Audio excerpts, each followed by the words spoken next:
emisión de la decisión final. Hoy es 15 de abril de 2025, son las 9 de la mañana con 56 minutos y esta audiencia se lleva ante el tercer juzgado penal colegiado nacional de la Corte Superior Nacional de Justicia Penal Especializada, integrada por los señores jueces que se presentan a continuación. Adelante, colegas. Gracias. Juana Mercedes Caballero García, presidente del tercer colegiado para esta audiencia. Gracias. Muy buenos días, colegas, a las partes procesales. Max Oliver Bengoa Valdeiglesias, juez integrante del colegiado. Gracias. Gracias. Y Naico Coronado Salazar, en la dirección del debate. Muy bien, vamos entonces a preguntar al especialista de audiencia si están las partes presentes, en todo caso se dé cuenta. Adelante, doctor Andrade. Buenos días. Señorita magistrada, muy buenos días. Para informar que por el Ministerio Público está el doctor Juárez Atoche y la abogada interconsulta, la doctora Trilce Cruz Barrientos. Por el actor civil está la doctora Corina Trujillo Peralta. Respecto a la defensa de Ollanta Humala Tazo está el doctor Wilfredo Pedraza Sierra y su abogado interconsulta, la doctora Ramírez Borrivero. Por Nadine Heredia Alarcón está el doctor Mario Reluz Acuña. Por Ilan Paul Heredia Alarcón está el doctor Martín Cubas Montesinos. Por la tercera afectada, Hilerio Humala Heredia y todo GRAP, la doctora Cintia Natalie Cornejo Arista. Por Antonio Alarcón Cubas, Carlos Gabriel Arenas Gómez Sánchez, Mario Torres Aliaga, y el Partido Nacionalista está el doctor David León Flores y su abogado interconsulta, el doctor Wilfredo Concha. Respecto a la defensa de Gastañaví Ramírez está el doctor Edinson Guamán Chacón, conectado de forma virtual. Por Eladio Meo Guevara, Maribel Bel Arévalo está el doctor Portugal Sánchez. Y por la defensa de Rocío del Carmen Calderón Binatea está el doctor Ricardo Elías Puelles. Respecto a los acusados, están presentes de forma presencial el señor Humala Tazo, el señor Carlos Gabriel Arenas Gómez, Mario Torres Aliaga, Gastañaví Ramírez, Eladio Meo Guevara, Maribel Amelita Bel Arévalo. De forma virtual está la señora Nadine Heredia Alarcón, Ilan Paul Heredia Alarcón, Antonio Alarcón Cubas y Rocío del Carmen Calderón Binatea.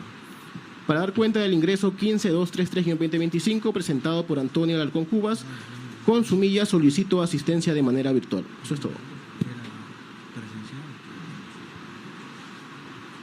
Muy bien, gracias. Muy bien, se han convocado a las partes para la comunicación de la decisión final en el presente caso. Ya tenemos y hemos terminado la deliberación, así es que vamos a dar unos fundamentos generales sobre la valoración probatoria y mayor precisión estará señalado en el contenido de la sentencia. En ese sentido, debemos empezar señalando que este es un caso en el que están procesadas, es el número 249-2015. Vamos a ayudarnos de unas diapositivas. Hay 10 personas en condición de acusadas y 2 personas jurídicas, ¿no? Todo GRAF, SAC y el Partido Nacionalista Peruano. Y el delito imputado es el delito de lavado de activos agravado. Este juicio oral ha tenido una duración desde el mes de febrero del año 2022 hasta abril del año 2025, en un total de 235 sesiones de audiencias de juicio oral, en lo que corresponde aproximadamente a 776 horas de audiencia judicial. Asimismo, debemos señalar solo como cuestiones generales que ha habido una actividad probatoria consistente en el examen de 220 testigos, 10 peritos y aproximadamente 1.198 documentales. Finalmente, respecto al tema de la estructura de los hechos o del caso en sí, debemos señalar que este es un caso con hechos imputados a nivel de lo que corresponde a un contexto de tiempo aproximado entre los años 2005 y 2015, en Lima como sede central de acontecimientos imputados, y 3 apartados, ¿no? El apartado 1, la campaña 2006, el apartado 2, la campaña 2011, y el apartado 3, las que podríamos señalarle como post-campaña 2006 y 2011. A través de la actividad probatoria, como hemos señalado, hay un sinnúmero de datos o informaciones que han ingresado a la valoración probatoria, y lo que resaltamos en primer orden, porque es lo que más nos llama la atención luego de la deliberación, es el análisis de los testigos que han venido. Señalábamos que de los 220 testigos que han venido, prácticamente la mitad de ellos, o un poco más, 110, 115 testigos, han sido testigos evaluados específicamente respecto a aportes de campañas, más del 50% de testigos que se han presentado. ¿Y qué es lo que nos ha llamado la atención y que es un aspecto importantísimo para la valoración probatoria? Es el resultado de las declaraciones de estos testigos. Han desfilado, por señalarlo de esta forma, se han presentado uno a uno, presentados en muchos casos, en su mayoría por el Ministerio Público, pero también por las defensas. Y hemos logrado conglobar respecto de la campaña 2006 un total de 57 testigos que han venido a juicio y los que han señalado de manera enfática no haber realizado el aporte atribuido a través de los registros de la OMPE. Podemos ver en la diapositiva personas como Walter Alberto Danjoy Arias, si contribuyó o aportó 19.872 soles, dijo no. Hernán Bonifacio Campo, 33.120 soles. Félix Jiménez Jaime, 6.624 soles. Por ir a otros montos, Carlos José Fujikawa García, 133.240 soles. En todos los casos, estos señalados hemos escogido, en este caso, para el análisis, los que puramente han dicho no he dado ningún aporte. Más adelante vienen aquellos que han venido y han dicho sí he dado, pero no lo que está consignado como en el registro de OMPE, sino en otra cantidad. Pero nos llama la atención que casi el 25% de los testigos que han venido a juicio han aseverado de manera contundente, pese al gran esfuerzo de las defensas técnicas por contrainterrogarlos, incluso haciéndoles evidenciar aparentes contradicciones, porque definitivamente varias de estas personas a nivel de declaraciones previas señalaron que sí aportaron, pero a nivel del juicio, a través de los interrogatorios, en muchos de esos casos han señalado venir a juicio y decir la verdad y dar diversas razones. Muchas de estas personas han señalado no tener ningún vínculo, varias, con propiamente el partido político en ese entonces, Unión por el Perú, que se fusionó con lo que es el Partido Nacionalista, ¿no? No tener vínculo absoluto. Otros, a través de familiares, probablemente hayan señalado sus nombres, otros a través de amistades. Pero lo que es objetivo es que estas 57 personas han señalado que no. Y hacen un total, de acuerdo a la operación básica aritmética, de 1.574.057.10 soles de dineros que han señalado en juicio a través de la prueba testimonial, que no han aportado de manera absoluta a lo que correspondería a los aportes de la campaña del año 2006. En un segundo grupo consignamos los que han venido y han dicho sí he dado. ¿Ha dado usted 33.120 soles? No, di $400. Otro, ¿usted ha dado 66.240 soles, como el caso de Roger Fidel Mesa Poma? No, yo di 1.000 soles, ¿no?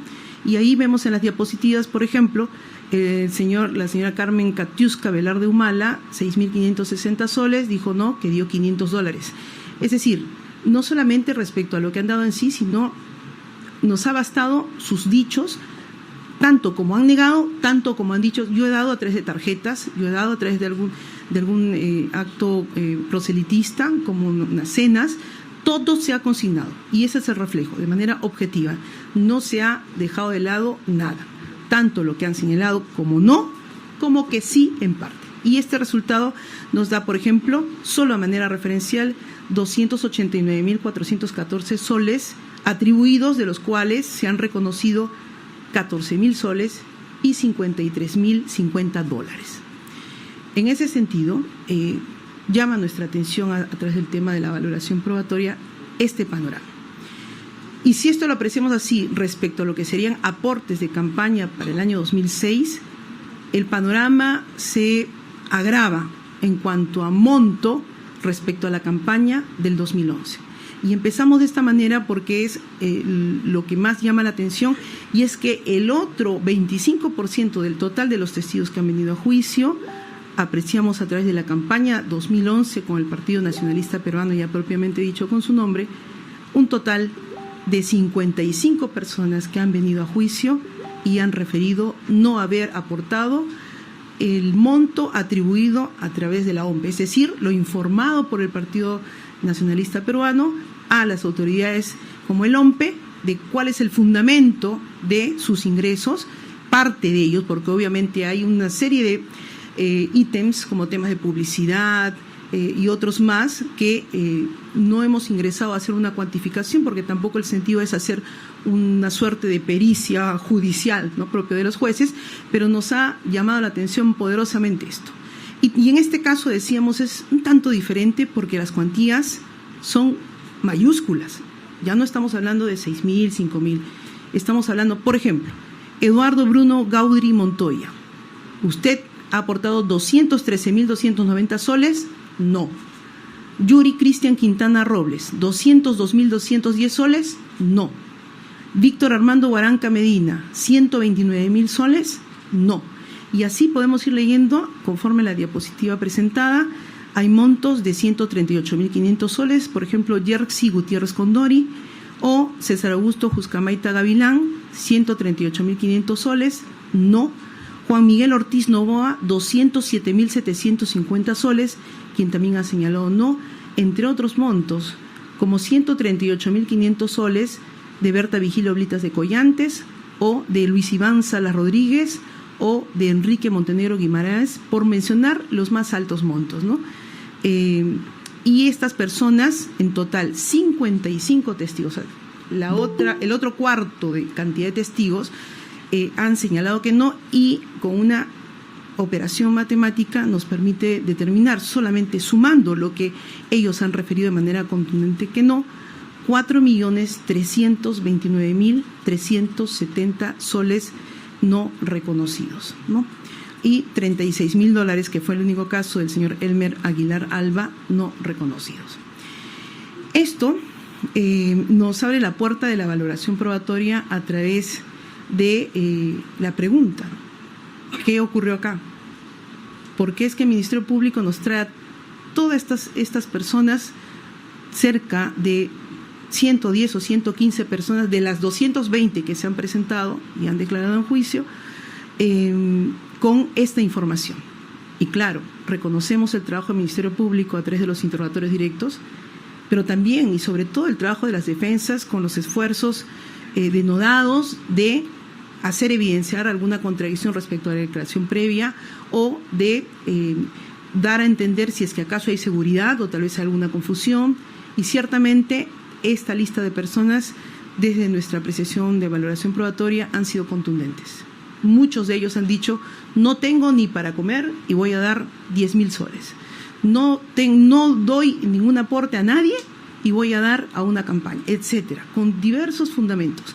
Y muchos de ellos, en este caso, sí aparecen personas vinculadas, al parecer, por temas familiares, por apellidos, por conocidos, etcétera. Entonces, esto partimos el análisis de estos dos bloques de aportes, porque en sí estamos frente a cuantías altas, no estamos hablando de 10.000 soles, 100.000 soles, estamos superando el 1.000.000 de soles en el primer caso, y en el segundo más de 4 millones de soles.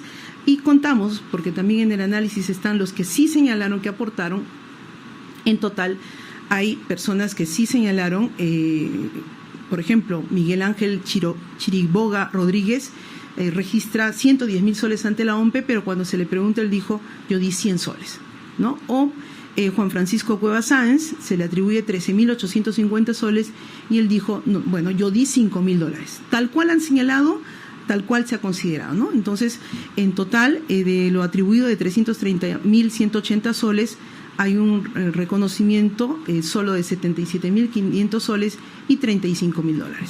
Esto como una referencia, porque tampoco estamos como jueces obligados a hacer un tema de cuantificación matemática al mínimo con todas las cuestiones precisas, pero sí, obviamente, a partir de testigos que se presentan y afirman, en este caso niegan sus aportes, definitivamente es un dato que es el punto de partida a lo demás. Bien, vamos a señalar algunos aspectos en relación a los hechos que consideramos tratarlos a nivel de esta exposición de los fundamentos de la decisión. En otros casos, en minuciosidad, estarán a nivel de la sentencia, que por cierto ya tenemos fecha, será para el 29 de abril en horas de la mañana, al final de la sesión lo precisaremos. Muy bien, ahora bien, en base a estas dos informaciones, la Fiscalía nos presenta el caso y nos dice: primer apartado, campaña 2006, con el millón que hemos verificado hace un momento, el 1.500.000, vamos a ponerlo así en general. Y la campaña 2, con esta cuantificación que hemos hecho de casi 4.300.000 soles, ¿no? Muy bien, entonces, ¿qué nos dice el Ministerio Público? El Ministerio Público nos trae a las personas procesadas, que ya las hemos referido, y damos nuevamente una mención. ¿Quiénes son? Son los señores Ollanta Moisés Humalatazo, hay un error ahí, disculpen, Nadine Heredia Alarcón, Ilan Paul Heredia Alarcón, Eladio Mego Guevara, Santiago Gastañahuí Ramírez, Maribel Amelita Vela Arévalo, Rocío del Carmen Calderón Vinatea, Mario Julio Torres Aliaga, Antonia Alarcón Cubas, Carlos Gabriel Arenas Gómez Sánchez. Y dos personas jurídicas, Todograf, SAC y el Partido Nacionalista Peruano. Muy bien, entonces, en relación a la campaña 2006, que sería el apartado 1. Sobre este tema, el Ministerio Público trae como hechos imputados diversos, múltiples. Y se ha verificado a través de la prueba, vamos a denominarlos para la exposición ítems, ¿no? Ítems fácticos, datos puntuales en los que se atribuye vinculación con alguno de los acusados y en el que hay según el Ministerio Público, una pretensión de lavado de activos, de ocultar en este caso dinero de cuya ilicitud debieron presumir los acusados, ¿no? Esa es la imputación. Muy bien, en el tema de la campaña 2006. ¿Y qué hemos apreciado? Hemos hecho varias diapositivas, pero vamos a ir directamente a los puntos. Por ejemplo, uno de los aspectos o los fácticos fundamentales en este apartado 1 de la campaña 2006 es el caso de la empresa Apoyo Total. Apoyo Total es una empresa arequipeña y en este caso la imputación básicamente, y qué es lo que se ha comprobado en el juicio, en efecto hay un contrato suscrito entre esta empresa y la señora Nadine Heredia, ¿no? Vamos graficando, ilustrando un poco con las diapositivas, donde el representante legal de esta empresa es el señor Eduardo Sobenes, y se hace un contrato para efectos de un seguimiento de un proyecto empresarial, básicamente temas de asesoría en comunicación organizacional respecto a la señora Nadine Heredia. Bien, hasta ahí no hay ningún problema, hay un acuerdo por retribución de $5.555 mensuales, ya. Pero ¿qué sucede? Y esto es un tema bastante llamativo a nivel probatorio. Han venido a juicio diversas personas y se han oralizado documentos de los que se concluye que este fue un contrato ficticio, simulado. ¿Por qué? Porque se ha descrito a través de este señor Sobenes, también del testigo José Paredes, y también de personas vinculadas a esta empresa Apoyo Total, que había un mecanismo en particular. ¿Cuál era? Y podemos ver en la gráfica, el dinero sale del ámbito de disposición atribuido así, ¿no?, de la señora Nadine Heredia, va a través de un emisario, en este caso el señor José Paredes, en algunos casos con transferencia, hacia Arequipa, a la empresa Apoyo Total. La empresa Apoyo Total coordina con su personal para que ese dinero sea depositado a la cuenta de Apoyo Total y que ingrese a través de la contabilidad formal, de tal manera que al mismo tiempo, o casi a los días o al día siguiente, se hace el pago de los servicios o presuntos servicios a la señora Nadine Heredia. O sea, es una suerte de un camino que va y viene, y nace, según los testimonios de los señores Sobenes, del señor Paredes, nace de un acuerdo, un entendimiento que se solicita de acuerdo a esta versión al señor Ollantumala, que no lo ha negado, ¿no? En relación a que habría sobrado dinero de la campaña del 2006 y era necesario verificar un contrato respecto a la señora Nadine Heredia.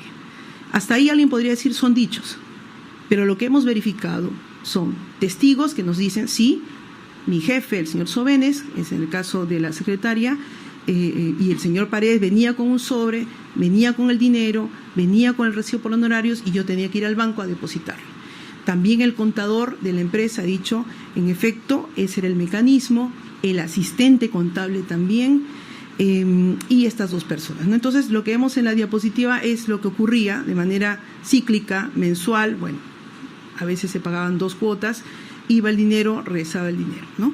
Y se aprecia ello a través de los diversos recibos por honorarios emitidos, oralizados, también el abono a la empresa a través de lo que sería un préstamo, entre comillas, del gerente, prestaba plata supuestamente, y el cargo, es decir, el pago hacia la señora Nadine Heredia, transferencia bancaria. Entonces, esto está bancarizado, usted tiene esa información, y como vemos, por ejemplo, en esta diapositiva, prácticamente el abono era el 11 de julio de 2008, el primer abono, y se depositaba el pago el 11 de julio, ese mismo día. En otro caso, el segundo, el 31 de julio de 2008, $5.500, y el 1 de agosto, al día siguiente, $4.900 a la cuenta de la señora Nadine Heredia. Entonces, esto ha ocurrido en 11 ocasiones y han dado un total de $55.000 pagados de esta forma, ¿no? Entonces, esto nos evidencia, y acá vemos las diapositivas de los extractos donde, por ejemplo, no había el pago que ocurrió en septiembre, en diciembre, en febrero, no hubo esas remisiones de dinero, no hubo esos meses pago. Y lo que se aprecia en estas diapositivas son los movimientos de saldo de la empresa Apoyo Total, donde en efecto en el mes de abril de 2009 no había, en el mes de mayo de 2009 no había, lo que consolida más que en efecto la dinámica. Llegaba el dinero, se depositaba el sueldo. Llegaba el dinero, se depositaba el sueldo. Claro, hemos visto también la oralización de informes respecto a la señora Nadine Heredia, pero los informes quedan aminorados, más allá de su contenido, que es un tema interpretable, frente a los testimonios de estas personas. Si nos referimos a Eduardo Sobenes Vizcarra, a José Guillermo Paredes Rodríguez, que es el socio del primero, ¿no? Y, por ejemplo, Sobenes dice, ¿no?, el intermediario con Ollantumala y Heredia Alarcón fue Paredes Rodríguez. Él trajo el contrato redactado y recibo por honorarios por un pago de $5.500. Ahí está el contador Juan José Enríquez Guerra, quien indicó que la empresa le dijo al jefe, la empresa no está en condiciones de hacer estos pagos, pero que se le indicó que eran pagos o fondos de un tercero. Renato Carrena Supanta, practicante auxiliar contable, que también indicó que se trata de un contrato simulado. La secretaria Erika Delgado Mesa, Gina Soto Rivera, perdón, es la secretaria, la encargada de caja, la anterior, etcétera. O sea, hay medios probatorios que sustentan esta dinámica y que nos da definitivamente a nivel de la valoración que hay una pretensión, ¿no?, de que vaya un dinero de uno y que vuelva a través del sistema financiero, es evidentemente ante una pretensión de dar legitimidad a un dinero que no lo tenía, ¿no? Así también vamos a ser más rápidos en temas del contrato Palma Aceitera, y en la sentencia lo vamos a verificar. Básicamente este es un contrato también en una línea particular, puesto que es con el señor Arturo Belaúnde Guzmán, quien vive en Malasia, y la señora Nadine Heredia acá en Perú. Y la particularidad ya en concreto es que en este contrato el señor Belaúnde Guzmán reconoce que hizo el acuerdo, pero que solo le abonó 4 pagos, ¿no? Y no como sustenta la señora Nadine Heredia la integridad de 12 pagos, ¿no? no se sustenta con los recibos por honorarios 51.840 $40, ¿no? Lo anterior, en apoyo total, eran $55.000 sustentados en recibos, pero está probado que no existió, fue un contrato ficticio. En este caso, de los $51.840, solo se abonaron parte de ellos, los 4 primeros abonos, conforme a la perito contable oficial, la señora Vizcarra, que fue detectado a nivel de la SUNAT estos pagos. Más no los demás. No obstante ello, igual se giraron los recibos y esto es el fundamento, por ejemplo, de esta operación que se evidencia en esta situación que no se completó, y segundo, que, como lo dijo el mismo contratante en juicio, claro, porque también se evidenciaron o se presentaron declaraciones previas donde él en un momento decía sí, a conformidad, incluso había un documento, pero en juicio dijo no, la verdad, no hubo los servicios, se cortó en el cuarto pago y no más, ¿no? También se tiene el caso, ahí están los recibos por honorarios sin pago de impuestos. También se tiene el caso de Daily Journal, operadora canal de noticias. En este caso son 2 empresas correspondientes a un señor que se llama López, que es un señor peruano-venezolano, y la particularidad es que con él se suscriben 2 contratos, uno con la empresa Daily Journal y otro con la empresa operadora canal de noticias, ¿no? Operadora canal de noticias. Entonces, ¿cuál es la particularidad en estos 2 contratos? Uno, que no tienen fecha cierta. 2, que contienen también pagos de cerca de, y haciendo un resumen, $4.000 cada uno. Al margen de las cláusulas y los recibos que emite la señora Nadine Heredia, siempre en apoyándola su hermano Ilan Heredia Alarcón, la particularidad es que a nivel de la prueba se ha cuestionado por parte del perito que, por ejemplo, no se pagaron impuestos, aunque hay una sustentación de la defensa que se trata de ingresos o dinero que venía del extranjero y hay una situación especial, pero más allá de ello, que puede ser discutible o debatible, se da por lo siguiente, y es que la perito de la UIF, Marleni Gregoria Moreno Oscanoa, logra detectar, porque hasta con los testigos se detectó, varios testigos que afirmaron ante este colegiado que el señor Ilan Heredia les enviaba al banco a hacer depósitos de $3.000, $4.000, vamos a ver más adelante la lista, y que el concepto era remuneraciones de la señora Nadine Heredia, ¿no?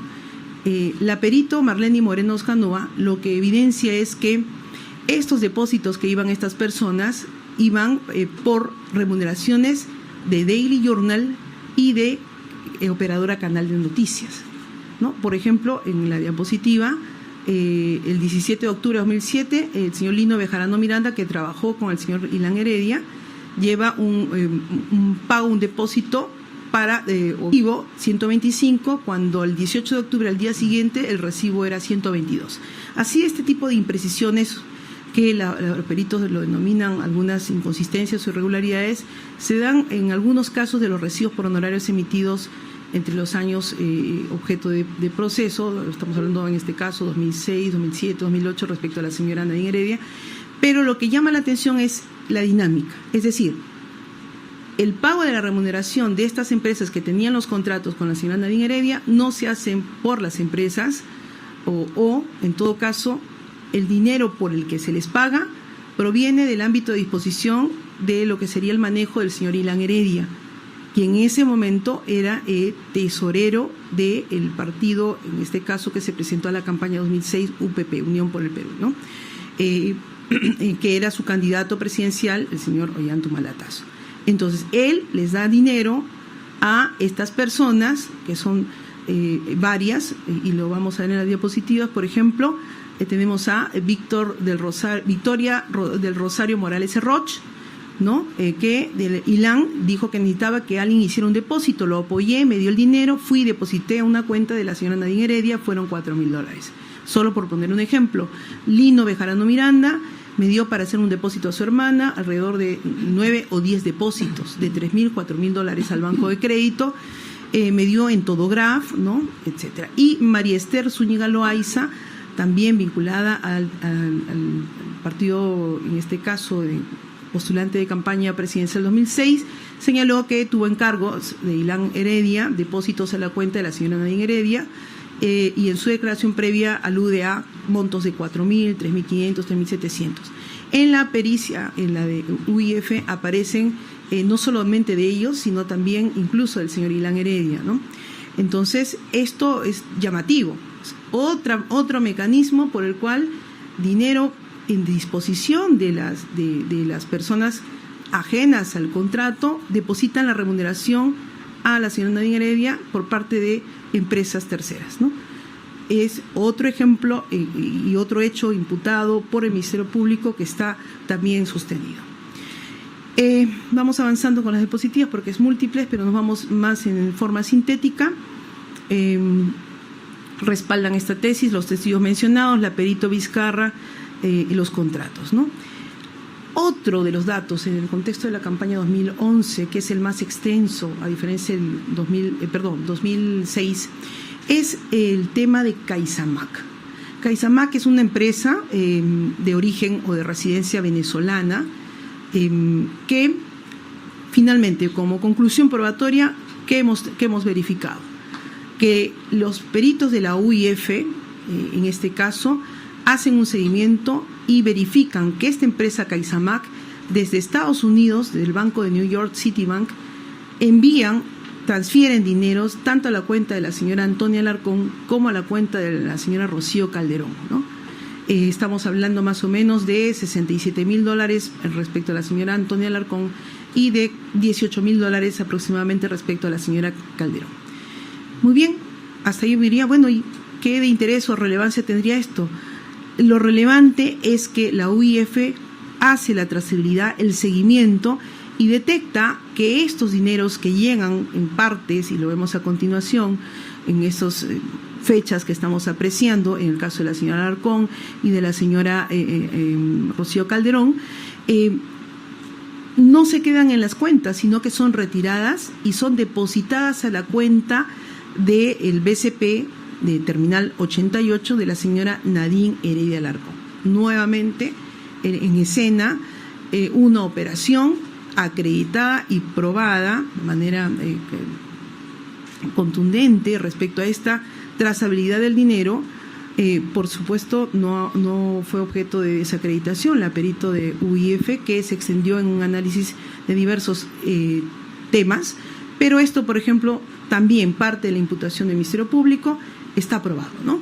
Y esto que nos evidencia que una empresa de raíces o de domicilio venezolano desde Estados Unidos remite dinero se señala, y hay algunas menciones de los acusados, hay aportes, hay interés de aportar a la campaña, en ese momento hubo el interés, pero ciertamente lo que llama la atención es la forma, ¿no? La forma como estos dineros ingresan y llegan a la cuenta de la señora Nadine Heredia, de quien por cierto se dice que eran para el partido, ¿no? Pero nuevamente una operación en particular detectada a través de el informe o los estudios técnicos de la UIF. Muy bien. Vemos acá, por ejemplo, las diversas remisiones de dinero de esta empresa Inversiones Caizamac en el tiempo. En junio, $3.980, $2.762, ¿no? En todo lo que estamos verificando en estos cuadros, $3.962, julio 2005, ¿no? $3.961, julio 2005, ¿no? Y la lista continúa hasta llegar a los $67,000. De la misma manera respecto de la cuenta de la señora Calderón Binatea. Muy bien, entonces, otra particularidad y otro tema también sustentado por el Ministerio Público es que esta empresa Inversiones Caizamac tendría un tema jurídico, un tema de un proceso de cobro vía ejecutiva, es decir, por no pagar una deuda.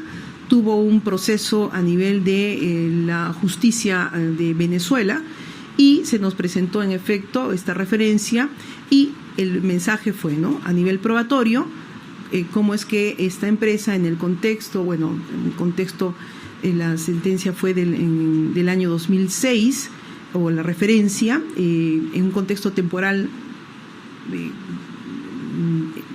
parte de lo que ocurrió con las remisiones de CaixaBank a Perú, finalmente con destino a la cuenta de la señora Nadine Heredia, es que esta era una empresa que no obtenía deudas o tenía deudas por pagar y por tanto su disponibilidad o sostenibilidad económica era cuestionable, ¿no? Entonces eso abona a lo señalado anteriormente respecto a de ingresos de dineros a través de cuentas hacia finalmente el destino de la cuenta de la señora Nadine Heredia. Hay fundamentos ahí y pasamos a otro tema, centros capilares, otro de los hechos. También en el contexto de la campaña 2006, y cuando decimos campaña 2006 nos referimos 2006, 2007, 2008, antes del 2011, ¿no?, porque hay diversos hechos que el Ministerio Público. Y en centros capilares lo particular es que es una empresa del hermano de Martín Belaúnde del Ocio, quien señala que transfiere su empresa, en todo caso, a su hermano, y acá hay un contrato que se hace de Centros Capilares con la señora Nadine Heredia por sus servicios de asesoría por $30.000, ¿no? $30.000 que finalmente las personas señalan que era inviable porque esta empresa no tenía las condiciones para soportar esos pagos, lo que también ha sido también mencionado por el señor Chan Soto, y definitivamente aparece también el contrato, todo lo cual no señala un contrato que, por cierto, tampoco tiene fecha cierta, ¿no?, algún sello notarial, legalización, etcétera. Entonces, acá hay otro hecho imputado por el Ministerio Público que, abonado a lo demás, tal vez independientemente tenga una lectura, pero abonado a todo lo que va sumándose, nos va dando una línea de interpretación probatoria. Otro de los casos sobre estos hechos imputados por el Ministerio Público, un momento por favor. En este caso de esta empresa Centros Capilares solo aparece un recibo por honorarios de $10.500, ¿no? Muy bien. Otro de los casos es la empresa Dronaver. Dronaver es una empresa cuyo dueño, la esposa del dueño, es amiga de adolescencia de la señora Nadine Heredia. Hay un contrato con ella respecto a una asesoría también, y lo llamativo de este contrato es que han venido peritos a juicio y nos han señalado que esta empresa tenía como utilidad en el año 2.500 soles. No obstante eso, hicieron un contrato con la señora Nadine Heredia, y acá la imputación del Ministerio Público de que este contrato no tendría un sustento, ¿no?, real, porque el pago era de 2.000 soles mensuales, 1.000 en quincena y 1.000 a final de mes, durante 12 meses, ¿no? Y se cuestiona precisamente en la interpretación de la valoración probatoria que una empresa que tenga una utilidad de 2.500 soles al año en el contexto del tiempo 2008 que fue suscrito pueda tener la solvencia como para abonar un trabajo en el cual no habían informes escritos, solamente era todo verbal, y la señora Nadine Heredia, de acuerdo a la testigo referida a la señora Roma, no dio ninguna charla a los trabajadores, que eran pocos, todo el trato era con ella, entre otros aspectos. Entonces, básicamente, nuevamente, un hecho más que abona a los demás, siempre en la línea de dinero ingresado a través de formalización de un contrato o de temas financieros. Y vemos en los recibos girados, ¿no?, que hay también unas pequeñas inconsistencias en los tiempos y los números, y los dichos al respecto de la señora Roma Lourdes Ruiz Martínez, ¿no? La conoce desde la adolescencia, etcétera.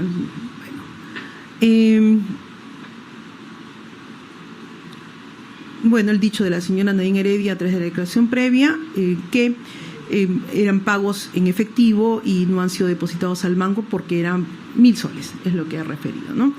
Ahí está el informe pericial, o el informe de los testigos técnicos Liliana Sánchez Aro y Carla Galvez Zacarías sobre las utilidades en un año, ¿no? 2.500 soles, y esta inviabilidad de que una empresa pueda recurrir a estos servicios cuando su utilidad es casi lo que sería un abono de remuneración o sueldo o contraprestación mensual. Otro de los aspectos, hay más información, pero no vamos a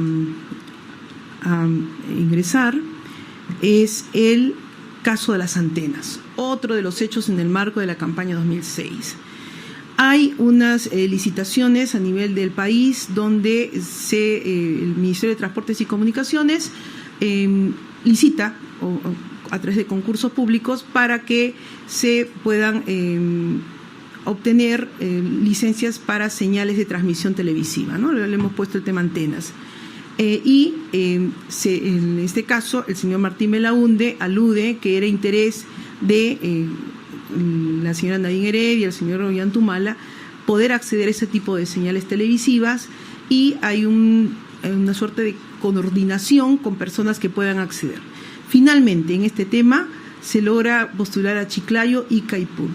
¿Y cuál es lo particular en este caso? Más allá de lo que ha referido el señor Martín Belaúnde Locio, que señala que la señora Nadine Heredia le da $200.000 para el pago o la compra de equipos y entre otros aspectos, lo particular es que, en efecto, a nivel de ICA, con quien se contacta el señor Martín Belaúnde Locio es con la señora Ana Jara, ex congresista, quien es notaria en ICA, y a través de su personal, el señor Carazas, Tenorio Carazas, se presentan a la licitación.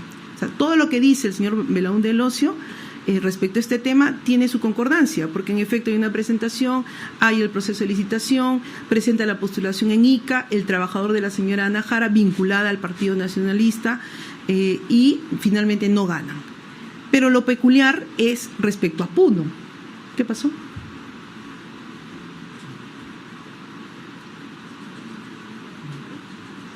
Vamos avanzando. Lo peculiar respecto a Puno, ¿por qué? Porque ha venido una testigo a juicio que se llama la señora Nadia Calderón Choquehuanca, ¿no? Nadia Calderón Choquehuanca, no sé si podemos arreglar el tema, por favor, porque no se está mirando. Desea apagar su monitor, dice. Ya. Y esta señora, ella de plano nos dijo a juicio: yo no tengo nada que ver con lo que nos están señalando respecto al Partido Nacionalista Peruano. ¿Conoce usted a Martín Belaúnde? No lo conozco. ¿Conoce usted al señor Chang? No lo recuerdo. ¿Usted cómo es que ha obtenido para ingresar a este concurso? Hay pagos de 45.000 soles. Y ella dice, bueno, a mí me daban propinas mis papás porque yo era estudiante, ganaba 2.500 soles, pero me ayudaron a presentarme, ¿no? ¿Y qué dicen respecto de esta señorita Nadia Calderón Choquehuanca?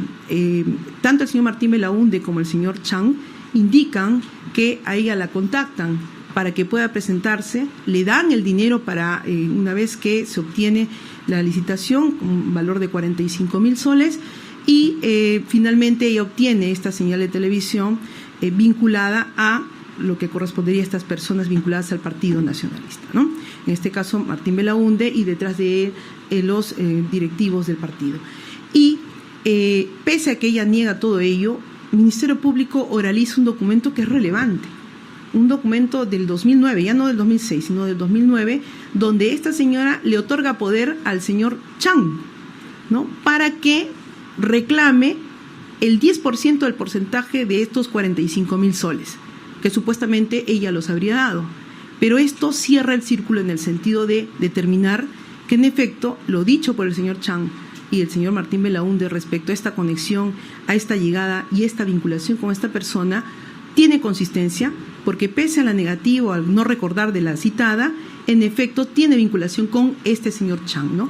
A quien le encarga reclame el 10%, que entendemos es parte del dinero entregado por parte de lo que sería la organización o el partido, o en este caso directamente atribuidos a la señora Nadine Heredia. Por tanto, nuevamente vemos temas de dinero que va ingresando a diversos ámbitos del sistema financiero, en este caso a través de un concurso público. Y bueno, ya para ir terminando en relación a este ámbito, el tema Todograf, también hay en este caso, Martín Belaúnde y Jorge Chang, los que fundan, el 7 de agosto de 2006 la constituyen y a los 3 meses de constituido se están transfiriendo a los procesados Santiago Gastañaduy y Maribel Vela, ¿no? A los 3 meses.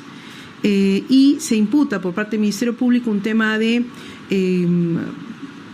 una suerte de un contrato ficticio, porque finalmente lo que se pretendía era que esta empresa atribuida por parte de Martín Belaúnde y Jorge Chang a la señora Nadine Heredia y a lo que corresponde al partido, tenía ese objetivo, ¿no? Ingresar allí, en este caso, en la compra de los equipos y tener una formalidad como empresa.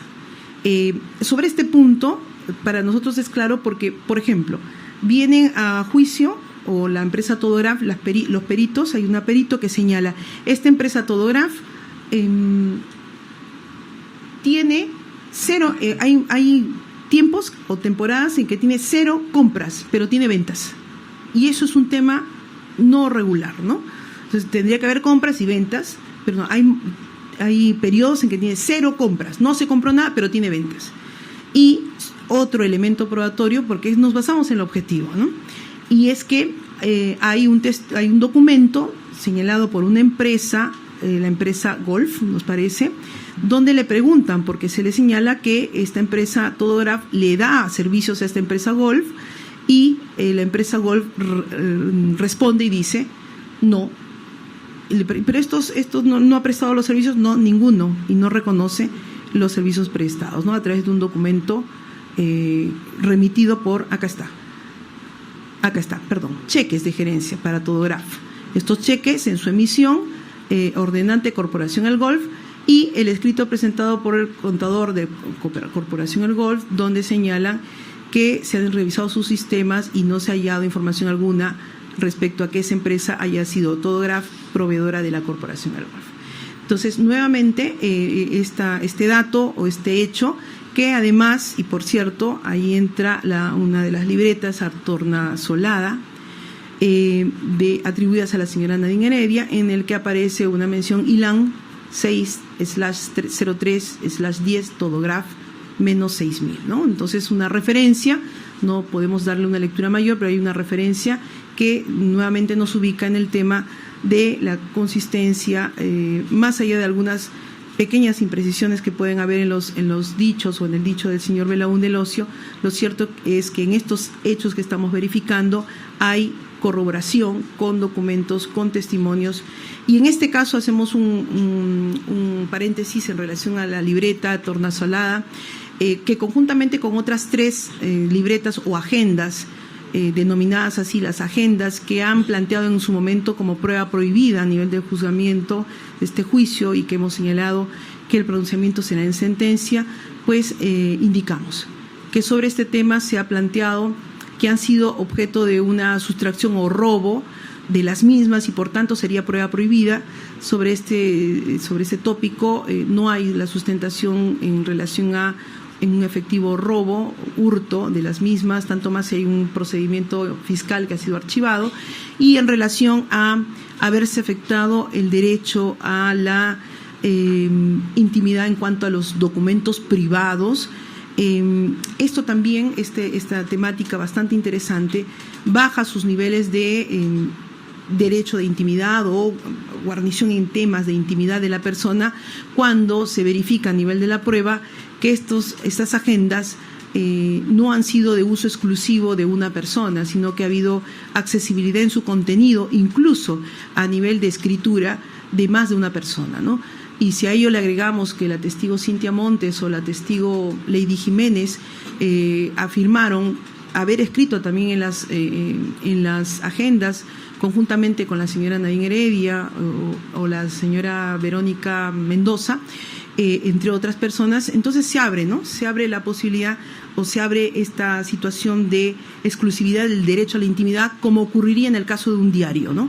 Un diario de un joven o adolescente, derecho a la intimidad. Pero en este caso, estos documentos han sido tratados, al parecer, por diversas personas, a lo que se agrega que, de acuerdo a los peritos grafotécnicos que han venido a juicio, nos han señalado que en las 4 libretas aparecen grafías atribuidas al puño gráfico de la señora Nadine Heredia, ¿no? Entonces, por este lado del derecho a la intimidad en los documentos privados, prima el interés público, ¿no?, respecto al contenido de estas informaciones. Cerramos el paréntesis para señalar finalmente en cuanto al tema, vamos a retroceder un poco. En el tema de Todograph sí hay una distinción y ya adelantamos que en temas del contrato no hay información suficiente para vincular, en este caso, a la señora Vela y al señor Gastañoví. Ya adelantamos que nuestra decisión en este caso va a ser de absolución, en el sentido de que aparecen firmando, sí, sosteniendo una transferencia, pero no hay nada más detrás, como lo que hemos detectado en los demás casos. No hay nada más que nos diga que en efecto había un tema de coordinaciones a nivel de un objetivo, ¿no?, lavar dinero a través de esta operación. Situación diferente respecto del señor Ilan Heredia, ¿no?, que ya lo adelantamos. Muy bien, entonces, en relación al señor Gastañoví y la señora Vela, la decisión en este caso va a ser una decisión absolutoria. Bien, avanzamos. Tenemos otros temas. El caso del contrato del señor Mego es otro de los hechos de la campaña 2006. Y en concreto, ¿qué se ha verificado? Se ha verificado que esta persona, si bien, y acá otro paréntesis porque este caso es sumamente complejo, hemos tenido múltiples sesiones respecto a pericias, las pericias oficiales y las pericias de parte, en las que debemos reconocer, y lo hacemos público, el reconocimiento a esta señora, la perito Vizcarra, que prácticamente dio la cara sola, ¿no?, frente al otro perito, que casi un poquito más, y nos envía una denuncia a la Junta, que por qué lo convocamos. Puesto lo convocamos porque era un perito que hizo la pericia y que, si bien ya no estaba en el Ministerio Público, todos los peritos tienen la obligación de acudir a los mandatos y cumplir los mandatos judiciales, ¿no? La señora fue sometida a un largo contrainterrogatorio, incluso con temas de salud, que lo apreciamos, y agradecemos también el respeto de todas las partes, ¿no?, sobre todo las defensas, que en su rol de contrainterrogatorio tuvieron que ser vehementes y fuertes, pero con el respeto al tema de su salud y también de su edad. Así es que, haciendo este paréntesis, señalamos, este tema de las pericias es un tema sumamente complejo. No podemos, y adelantamos Ministerio Público, no podemos determinar o no es un tema determinante la existencia o no de desbalances patrimoniales. ¿Por qué? Porque hay datos, tanto del Ministerio Público, que entendemos y nos parece en la línea de convalidar respecto a la perito, ¿no?, como por ejemplo, un solo ejemplo, el tema de los egresos y los ingresos, ¿no? Se ha debatido tanto, y las defensas, y sobre todo reconocemos al doctor Cubas, la doctora Cornejo, empapados en los temas contables, hasta nosotros hemos tenido que aprender sobre esos temas, pero desde nuestra perspectiva, y ahí sí avalamos lo de la perito Vizcarra, que lo que ingresa a la cuenta es un ingreso y lo que sale de la cuenta es un egreso, porque no hay otra forma, desde nuestro conocimiento lato, no técnico, de contabilizar lo que ingresa y lo que sale como un egreso, más allá del cuestionamiento que si esa plata al salir se compra un terno, como lo decía un abogado, no podría ser doble egreso, ¿no? Pero nos parece más la fundamentación técnica de la perito Vizcarra la adecuada. Pero al igual, también hay aspectos que abonan a las pericias de parte, ¿no? Por ejemplo, el tema de los tipos de cambio diario, que eso es una realidad, ¿no? Esto de los promedios es un tema debatible, entre otros aspectos de las pericias de parte o los contrainterrogatorios a las pericias de oficio, oficiales respecto a la señora Vizcarra, de tal manera que, si a eso le abonamos que la perito Vizcarra, de manera muy transparente y sin temor, ha dicho múltiples correcciones, números, se ha equivocado incluso era 2006 el año y lo puso como 2006 de cuantía, cosas así que es entendible con tanta complejidad de los 10 prácticamente informes periciales por cada acusado. Entonces, la conclusión nuestra es que no es un tema determinante. No podemos determinar, porque la perito de oficial dice hay desbalance en casi todos. Claro, algunos poquito, otros más, pero en las pericias de parte todos opinan que no hay desbalance en ninguno. Entonces, ¿en base a qué? A información. Porque mientras en las pericias oficiales hay muchos ingresos desconocidos en algunos acusados, en las pericias de parte esos ingresos desconocidos disminuyen porque los identifican. Entonces, es un tema que a nivel de nuestro trabajo judicial no estamos para reconstruir las pericias, estamos para verificar y vemos en ambos lados situaciones objetivas, atendibles, que nos deja en conclusión que no podemos determinar como un tema vinculante de pronunciamiento, desbalance o no, pero sí como un aspecto referencial porque de manera transversal ingresan al análisis de todos estos hechos. Muy bien, cerramos el paréntesis y respecto al señor Eladio Mego. Respecto al señor Eladio Mego, hay una situación particular y acá, por ejemplo, si bien él alude que es un empresario, que en efecto él entregó un préstamo, contrato de mutuo a la señora Nadine Heredia por $20,000 y que tiene solvencia por ser un empresario, sin embargo, ¿qué ha pasado en la prueba? Y en la prueba lo que ha ocurrido es que se ha verificado que algunos temas puntuales. Uno de ellos es que el señor Mego se acerca el día anterior al préstamo a la casa de los padres de la señora Nadine Heredia, donde se le pide el préstamo por los $20,000, ¿no? Y la perito Oscar Noa de la UIF lo resalta, ¿no? Y la ¿qué ocurre? Ese día el señor Mego va al banco y deposita a su cuenta de ahorro los $20,000 que al día siguiente iba a transferir a la señora Nadine Heredia. O sea, una suerte de todo, una dinámica de actos en un pequeño tiempo donde se añade que este banco precisamente estaba cerca a la casa de los padres o de la señora Nadine Heredia, de la familia Heredia, ¿no? Del banco. Dice el perito Oscar Noa, 9 minutos caminando, ¿no? Entonces, esto eleva la tesis fiscal de que en efecto este dinero, ¿no?, que es ingresado a su misma cuenta y al día siguiente lo transfiere, prácticamente es un dinero entregado de la disposición de la señora Nadine Heredia, ¿no? ¿Qué más se tiene al respecto? Y es que este dinero, por ejemplo, la devolución en un tema posterior, no hay una constancia de que en efecto había una devolución por el mismo medio, etcétera. O sea, toda la actividad probatoria y los dichos del señor Mego no son suficientes, sino que más bien nos dan a entender en la línea de todo lo demás esta pretensión o afán de ingresar dinero de presunción ilícita en los mecanismos financieros regulares, como es ingresar al banco, presto, acá está el del banco Mi Plata, y hay un informe pericial que nos señala que esa cuenta del señor Mego tenía montos mínimos, no había ni siquiera movimiento en esa cuenta.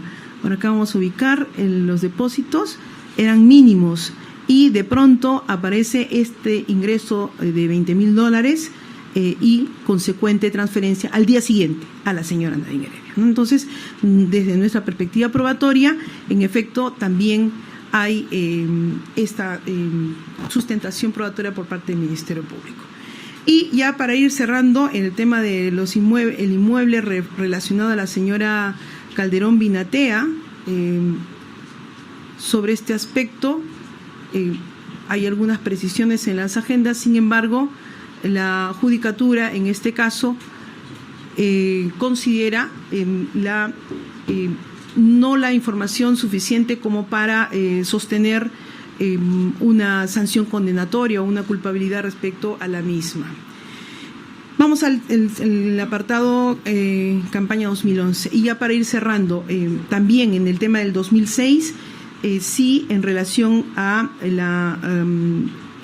el aporte de la señora Rocío Calderón con la señora Alarcón a la señora Nadine Heredia en el hecho de complicidad atribuido, al igual que el señor Mego en relación a la señora Nadine Heredia, y en relación a los señores Ilan Heredia, Nadine Heredia y Ollantumala-Tazo, la judicatura considera que hay una coordinación, hay una presencia importante de estas personas. Por un lado, la señora Nadine Heredia, con todos estos actos relativos a contratos, transferencias, movimientos, con un objetivo que es otorgar legitimidad a dineros que se tienen o con los que se cuentan y que se ha verificado a través de los aportes de campaña del año 2006, que lo hemos visto en cerca de 1,5 millones, que son aportes falsos, inexistentes, y que vinculan a la señora Nadine Heredia al hermano a través de los recibos por honorarios,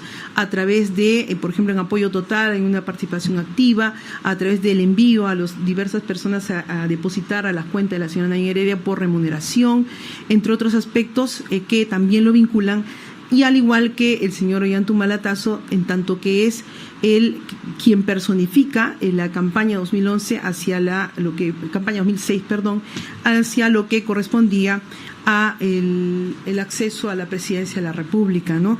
Todos estos aportes lideraba el partido, en este caso UPP, así denominado, y por tanto se considera que hay toda una dinámica con un objetivo, ¿no?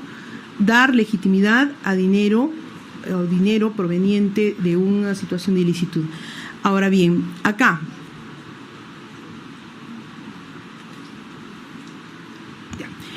hay un tema particular y hay una situación en la que ya adelantamos, hay una posición o va a haber una posición en discordia, ¿no?, de uno de los miembros del colegiado, y es respecto a que todos estos elementos fácticos que hemos verificado, con las dinámicas descritas, con una pretensión respecto de dineros que se les da una legitimidad a través del sistema financiero, a través de contratos, a través de mecanismos para efectos de legitimarlos, consideramos lo siguiente, ¿no?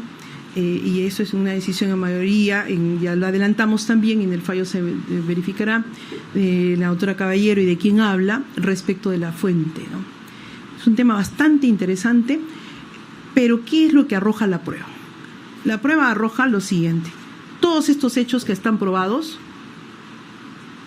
unificados en un contexto temporal de la campaña 2006 y años posteriores, los aportes por cerca de 1,5 millones de soles y la mirada hacia probatoriamente hacia de dónde se originan estos dineros o de dónde vendrían estos bienes, ¿no?, en este caso dinero. Han venido a juicio cerca de 5 testigos que han referido haber presenciado o visto mochilas o maletines, maletas de 10 kilos, mochilas chimpuneras, así lo definió por ejemplo Lino Bejarano, conteniendo fajos de dólares, ¿no? El testigo Ítalo Ponce, el testigo Juan Rivera Hidrogo, el testigo Espinosa, el mismo Lino Bejarano, el testigo Martín Belaún del Ocio, el testigo Chan. Entonces, varias personas que refieren lo que estamos señalando. Y si bien no ha habido una incautación o una corroboración a través de un seguimiento, fotografías u otros, lo cierto es que desde nuestra perspectiva hay una mirada o atribución hacia lo que corresponde al país de Venezuela. Y específicamente estas personas señalan, todas, en sus diferentes descripciones, lo decimos momentos, pero todos coinciden en el tema de mochilas o resguardos o soportes materiales en los que se trasladaba o en los que veían fajos de dólares. Y todos aluden a que personajes como la señora Nadine Heredia, incluso aluden al señor Ollantumala, y el señor Martín Belaún del Ocio también, él mismo se señala yendo a la embajada de Venezuela o el domicilio del embajador de Venezuela, ¿no?, de donde obtendrían estos dineros, ¿no? Esto es un hecho que, si bien las defensas han insistido en el contrainterrogatorio de estos testigos, que por cierto muchos de ellos fueron finalmente detractores de la campaña o post-campaña 2006, luego que fueron elegidos congresistas, no obstante eso, no hay mayor contradicción entre estas versiones, por el contrario, aluden a esta línea. Y por otro lado está el tema que estos dineros, desde nuestra perspectiva probatoria, hay una procedencia ilícita, ¿no? Y el tipo penal nos señala la conversión, en este caso, dineros que se convierten en lo que serían aportes formalizados, finalmente inexistentes, falsos, que no, en este caso, trataron de ser legitimados a través de diversos mecanismos como el sistema financiero, como contratos, y que provienen de una situación de ilicitud, que es lo que marca el tipo penal, y que si bien el artículo 10 del Decreto Legislativo 1106 apunta hacia un tema criminal, un tema de delito, también esta misma norma alude a un aspecto de incluso hechos por descubrir, ¿no? Entonces, hay una atribución directa del Ministerio Público respecto a que la fuente de ilicitud de delitos o de contexto criminal vendría desde Venezuela, ¿no?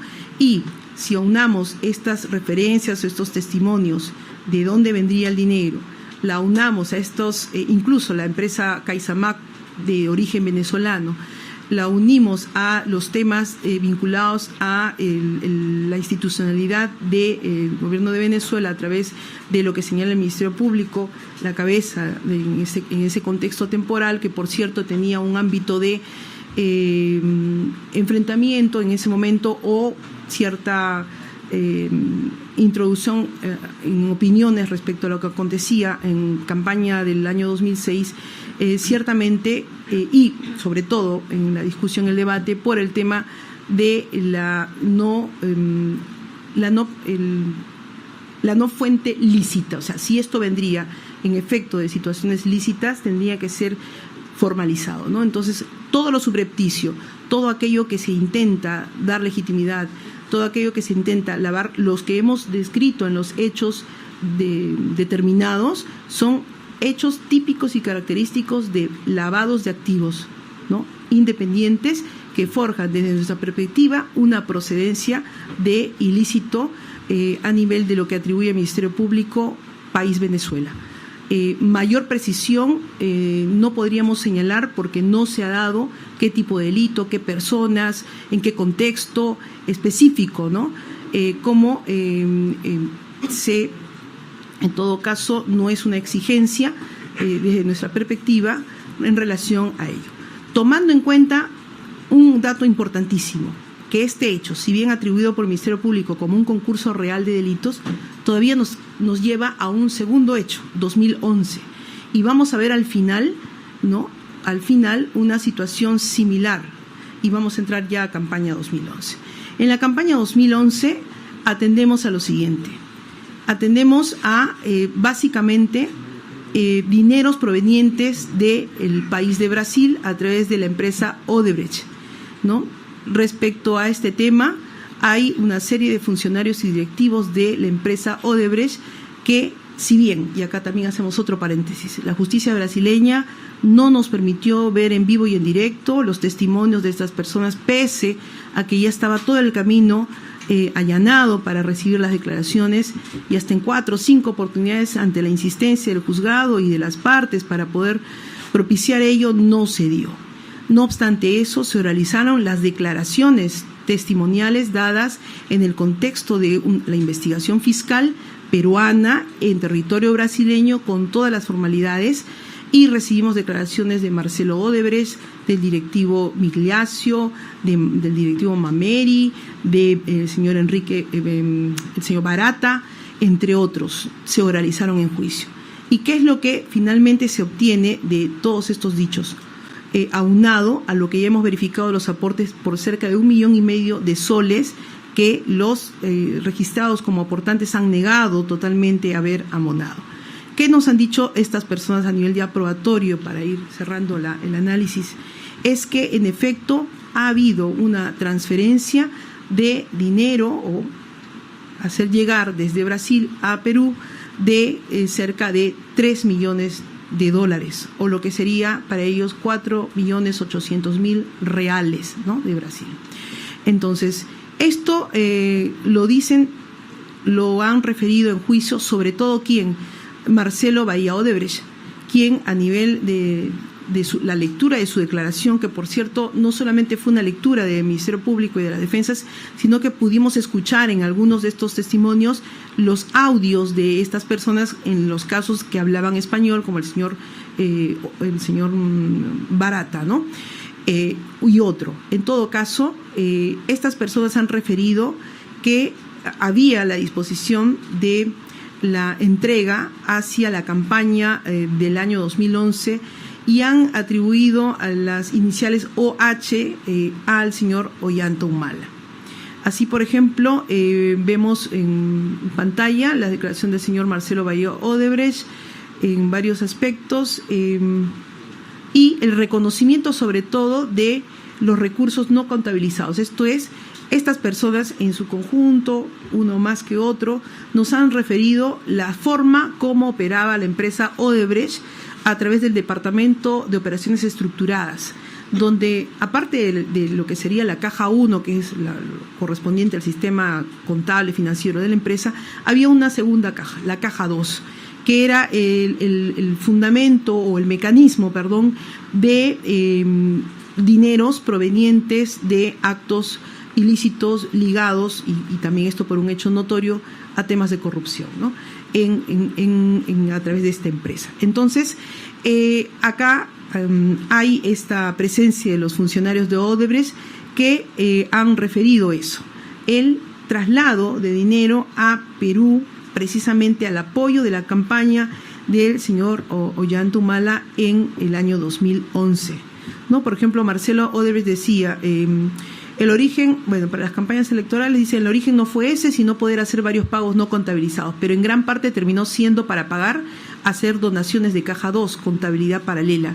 Inclusive allí acabó incluyendo coimas y todo lo demás, pero el origen no era eso, pero al final acabó siendo destinado para hacer donaciones políticas, ¿no? Entonces, estos funcionarios o directivos de la empresa aluden en diversos ámbitos a la colaboración al partido político liderado por el señor Ollanta Humala.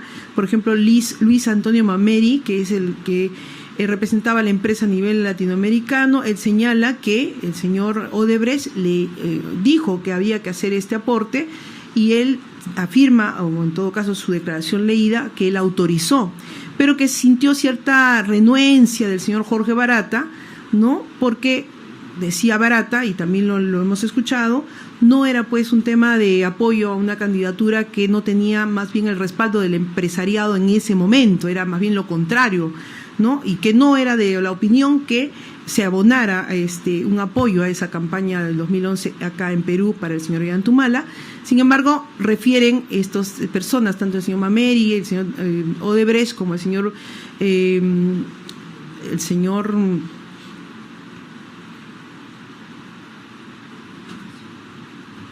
Barata, que se realiza una llamada telefónica, ¿no? En la que el señor Odebrecht le dice, no, esto no es una consulta, acá no es, más palabras menos, no es para que opinen, esta es una orden y punto, ¿no?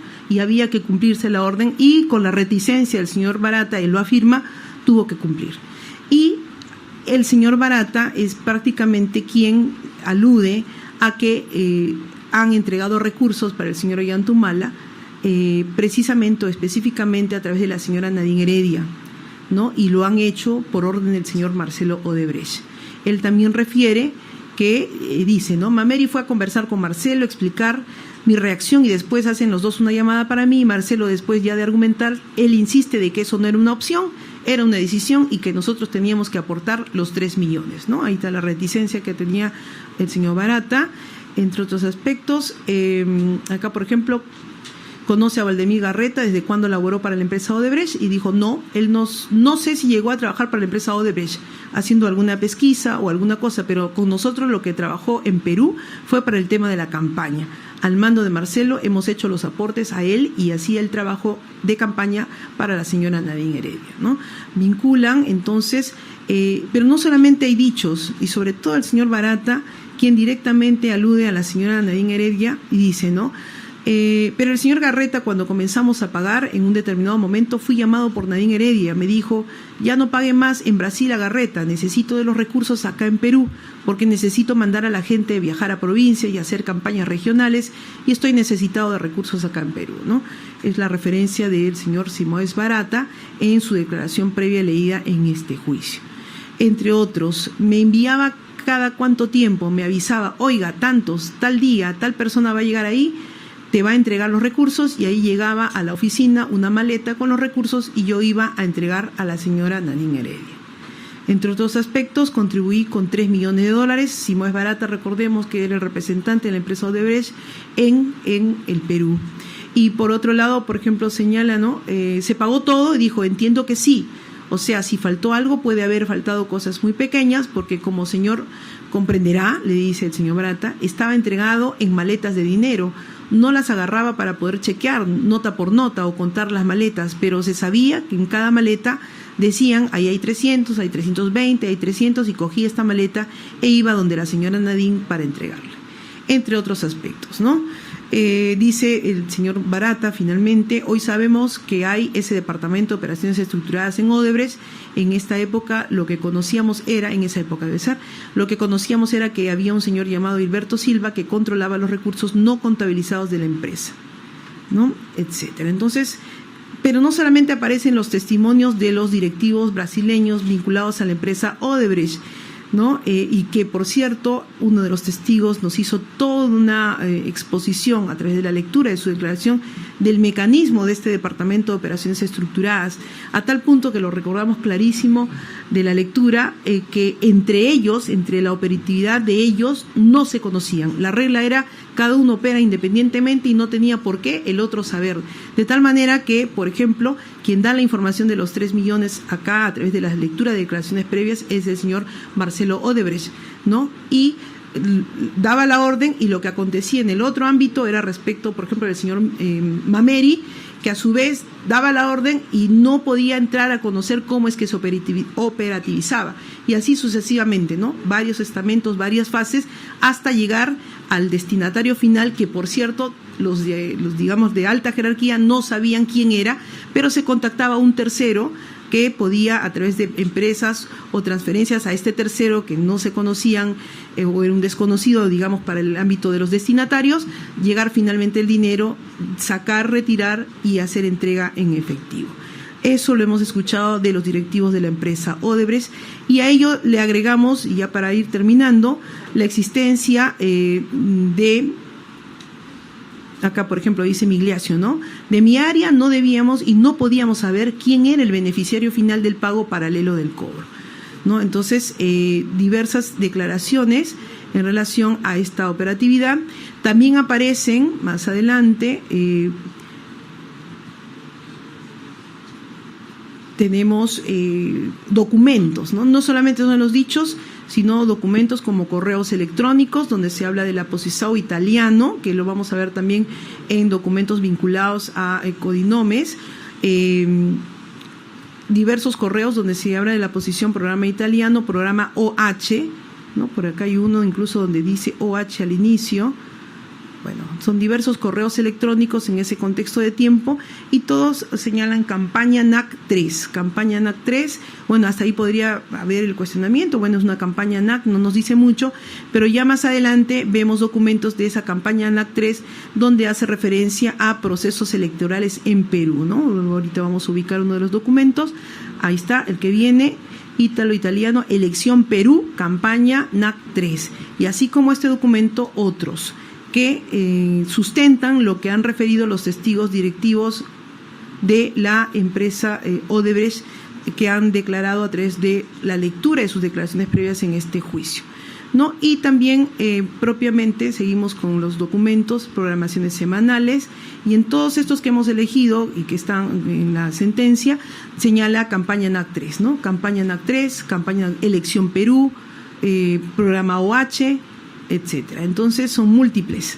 Esto sustenta lo referido por los directivos en las descripciones mencionadas, y a esto se agrega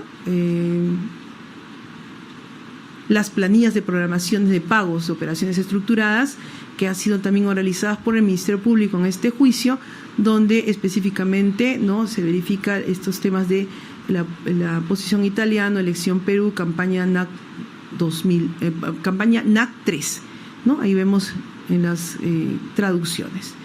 Muy bien, por todos estos aspectos podemos señalar que en efecto, vamos a ir en relación a la campaña 2011, lo que podemos verificar es también estos ingresos de dineros con una disposición por parte de una empresa como Odebrecht, que en el contexto en el que se hacían las transferencias, los envíos referidos por los directivos diversos, había un contexto de delito, ¿no? Específicamente en este caso, temas y también por hechos públicos o de conocimiento público hoy sobre temas de corrupción. Y si bien las defensas han enfatizado que hubo, y el Ministerio Público en primer orden, que hubo una sentencia del caso Palocci donde se verifica un tema de corrupción, las defensas lograron informar al colegiado que esta sentencia finalmente fue anulada por un tema del sistema de justicia electoral, pero que no deja de lado el tema de ilicitud finalmente, ¿no? Y que ya como lo ha sentado la sentencia plenaria 1/2017, no es necesario pues un proceso, una sentencia, como aconteció en el caso Centralita, que se contaron con sentencias específicas, sino que las vallas se aminoran a la necesidad por lo menos de tener al menos una investigación o al menos una identificación de cuál sería la fuente de ilicitud, que mirado ahora sí de la visión 2011 a 2006 nos permite verificar un modus operandi, que insistimos, Fiscalía ha sostenido como concurso real. No obstante ello, no, vemos características muy parecidas en ambos proceder. Esto es, en relación a aportes, en relación a personas vinculadas, porque en este segundo caso aparecen de manera más evidente la figura de la señora Nadine Heredia, la figura del señor Ollantumala, y también a través de los diversos aportes que hemos verificado falsos, de casi de 4 millones nos parece en la primera diapositiva, 4,5 millones, la figura del señor Ilan Heredia, de quien por cierto en el año 2006 su participación como tesorero es activa, es el encargado de recaudar los aportes, es el encargado conjuntamente con personas técnicas en contabilidad de informar a la OMPE, y finalmente estos de cerca de 1,5 millones de soles son aportes falsos. Y en el segundo caso, si bien no tiene el cargo de tesorero, hay una atribución de facto, ¿no? Y esto se puede verificar, y hacemos el otro paréntesis en relación a los audios. Se ha cuestionado como prueba prohibida los audios interceptados en conversaciones del señor Ollantumala, del señor Ilan Heredia, del señor Torres Aliaga, porque se señala como cuestionamiento a nivel de un proceso de terrorismo, ¿no? Del caso Artemio, y a partir de ahí se trajo de manera indirecta hacia este proceso porque habían conversaciones vinculadas a este caso.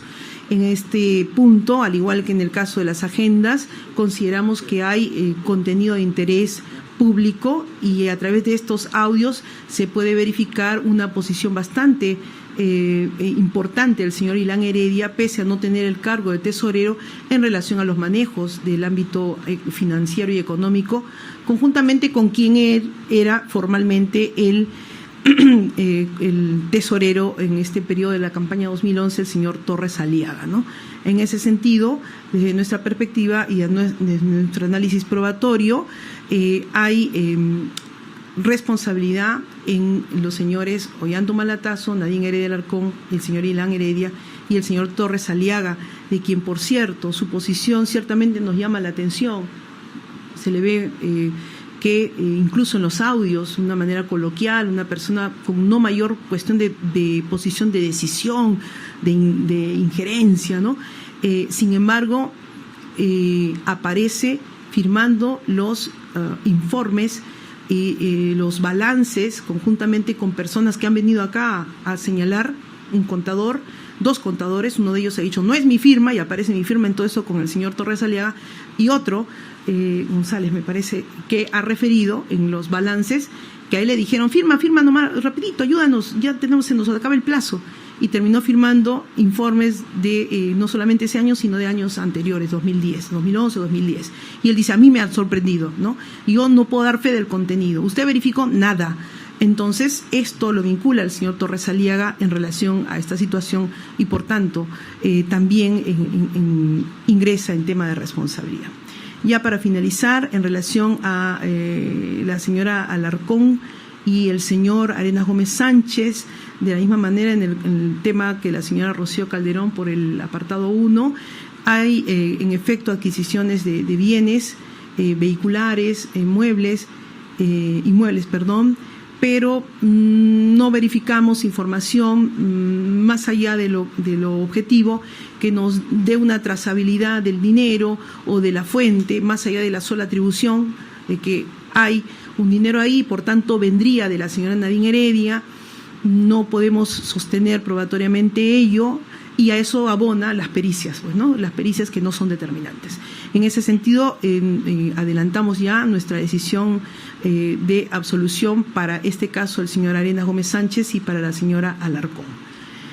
Y en el caso del apartado 3, vinculado a la señora Nadine Heredia y a la señora Rocío Calderón, en la misma línea de lo antes referido, respecto a mayor información probatoria de la sustentación vinculada a estos temas de lavados, ¿no? Lavados de activos que hemos verificado, porque esa es la conclusión, que en efecto en este juicio se ha aprobado la comisión del delito de lavado de activos con estos actos diversos de agenciarse de dineros de procedencia ilícita que debieron presumir. Y es que en el debate estamos convencidos que al inicio esto probablemente cuando fue unos aportes pequeños iba generándose, ¿no? No va a pasar nada, son aportes, porque en sí los aportes no es algo ilegítimo, ya la Corte Suprema lo ha definido, ¿no? Es más, hay ilícitos administrativos en torno a la forma de recaudación de los aportes. Pero cuando en estos aportes a campañas electorales, y es nuestra perspectiva o conclusión, se inyectan temas de falsedad, fraude, intentos de ocultamiento, y en estas cuantías altas que hemos referido, 1,5 millones en el 2006, cerca de 4,5 millones en el 2011, la situación cambia, ¿no? Cambia sobre todo por lo llamativo en la prueba de casi la mitad de los testigos que han venido a juicio de referir que no han hecho ningún aporte pese a habérseles consignado con nombre y apellidos determinados montos de dinero. En ese sentido, a esto se abona que nuevamente desde la valoración probatoria vemos los elementos de lo que configuraría una organización criminal en el sentido de la existencia del agravante del delito de lavado de activos. Claro, alguien diría, pero ¿cómo es posible que pueda haber en base a un partido político una organización criminal? Y es que es suficiente verificar los elementos que exige, en este caso la jurisprudencia de nuestra propia Corte, ¿no? Que emitió los elementos. Elemento personal, coinciden 2006, 2011, la figura del candidato presidencial, señor Ollantumala, en ambos. Coinciden la figura preponderante en actividades respecto a la señora Nadine Heredia, respecto al 2011, ¿no? En su participación en relación a lo atribuido por los directivos de la empresa Odebrecht. Concurre la presencia de un tesorero, en este caso 2006 el señor Ilan Heredia, y en el caso 2011 el señor Ilan Heredia a través del de facto, ¿no? Y formalmente en relación al señor Torres Aliaga, ¿no? Es decir, una persona encargada de los manejos, de las recaudaciones, de los informes, de darle la forma respecto al tema de formal ante la OMPE, y también de lo que hemos verificado, la existencia de montos que no están justificados o resultaron ser falsos.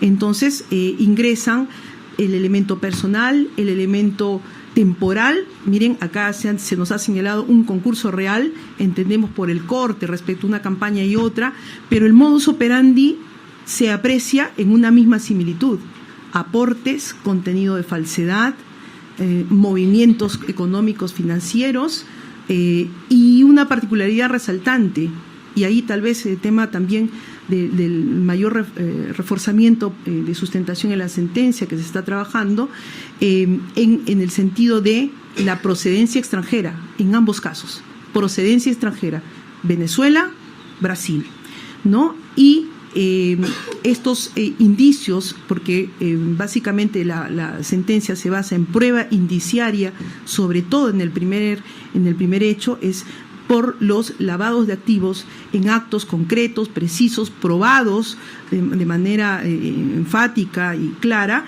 que en una visión macro, 2006-2011, montos de dinero bastante llamativos, el elemento personal, el elemento estructural, el elemento funcional, ¿no? El elemento estructural, recordando los elementos, todo ello configura lo que en sí consideramos la agravante, ¿no? La agravante más allá del tipo de naturaleza de persona jurídica, que puede ser desde la óptica de la casuística, una organización religiosa, una organización deportiva, una organización política, una organización recreativa, entre múltiples ejemplos, mientras que ingresa esta pretensión de comisión de ilícitos, y acá lo verificamos.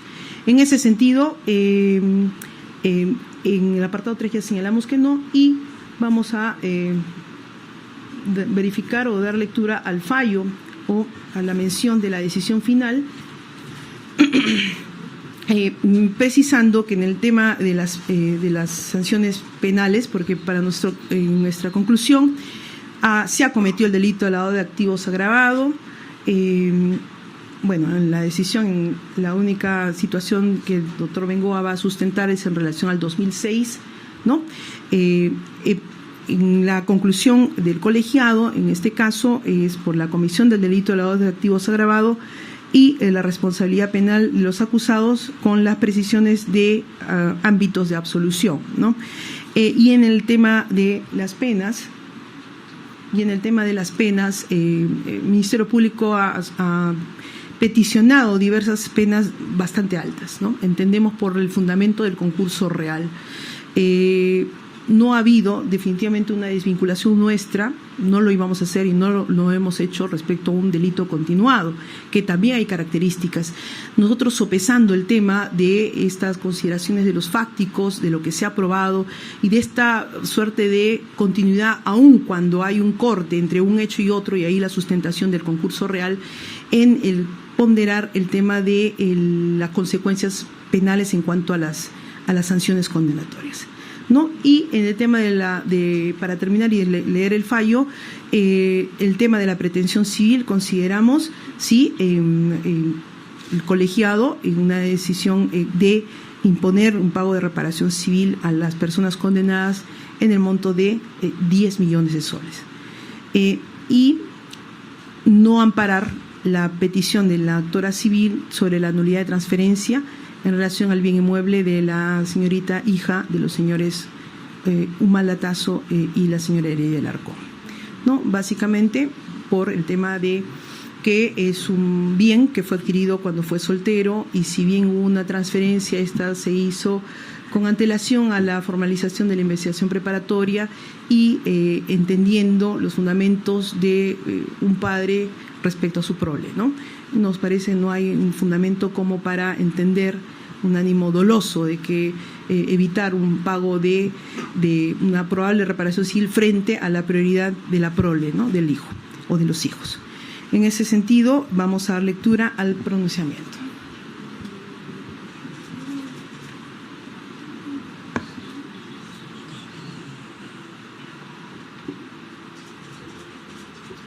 Gracias. Sí, nos estábamos olvidando respecto a las personas jurídicas. Gracias, doctora Caballero.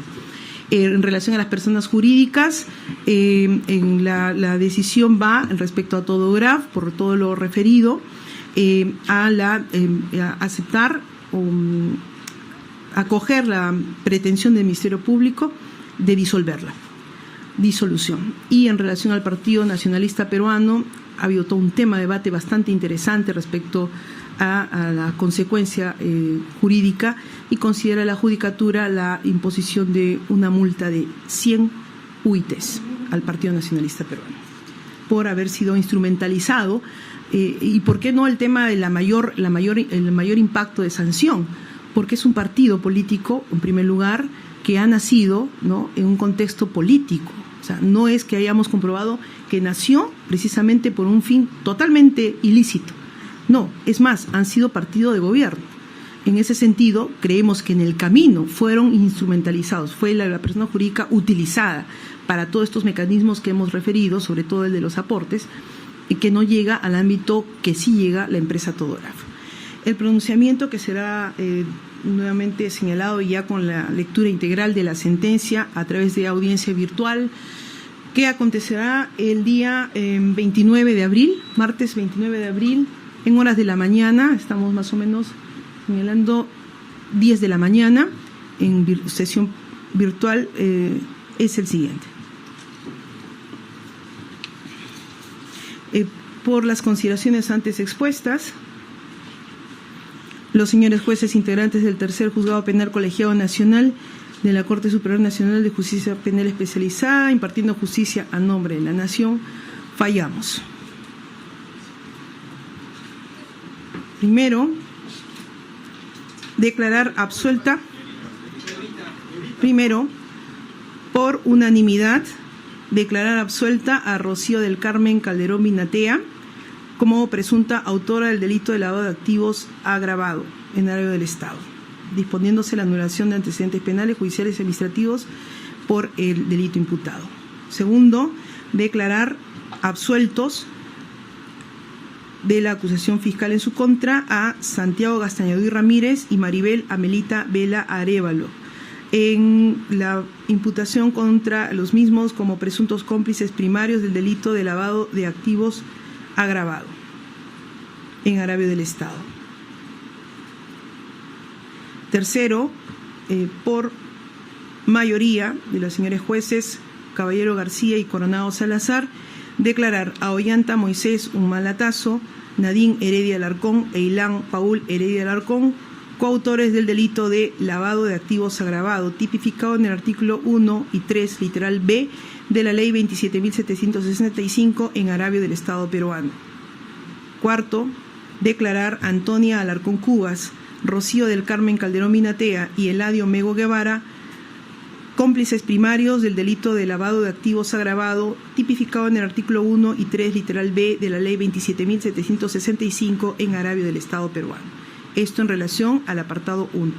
En relación al apartado 2, quinto, declarar absueltos a Antonia Alarcón Cubas y Carlos Gabriel Arenas Gómez Sánchez de la imputación formulada en su contra como presunta autora y cómplice primaria, cómplice primario respectivamente del delito de lavado de activos agravado en agravio del Estado. Sexto, declarar a Ollanta Moisés Humalatazo, Nadine Heredia Alarcón, Ilan Paul Heredia Alarcón y Mario Julio Torres Aliaga, coautores del delito de lavado de activos agravado en agravio del Estado peruano. Delito tipificado en el artículo 1 y 3, literal B, de la Ley 27.765. En relación a los hechos comprendidos en el apartado 3, séptimo, declarar absueltos a Nadine Heredia Alarcón y Rocío del Carmen Calderón Binatea en la imputación en su contra como coautoras del delito de lavado de activos agravado en agravio del Estado, correspondiendo a la anulación de antecedentes respecto a este delito. Octavo, en relación a las penas, vamos a decir el global, por favor. Por mayoría de las señoras jueces Caballero García y Coronado Salazar, imponer las siguientes penas. Al señor Ollanta Moisés Humalatazo, la pena de 15 años de pena privativa de libertad efectiva, la misma que debe ser ejecutada de manera provisional de conformidad al artículo 402.2 del Código Procesal Penal. Condena en la que deberá considerarse para su cómputo el periodo de tiempo que fue privado de su libertad ocurrida desde el 14 de abril de 2017 hasta el 30 de enero del 2018, 8 meses y 16 días, debiendo ser cumplida en establecimiento penitenciario que el INPE designe, debiendo, asimismo, teniendo en cuenta su presentación a la audiencia el día de la fecha, debe retomarse el cómputo de privación respectiva, el cual vencerá el 28 de julio de 2039, disponiéndose la inmediata ejecución del mandato judicial por parte de la Policía Judicial. Asimismo, a la pena de 730 días multa, que a razón de la suma de 130 soles por día multa equivale al monto de 94.900 soles que deberá abonar a favor del Tesoro Público en el plazo legal establecido del artículo 44.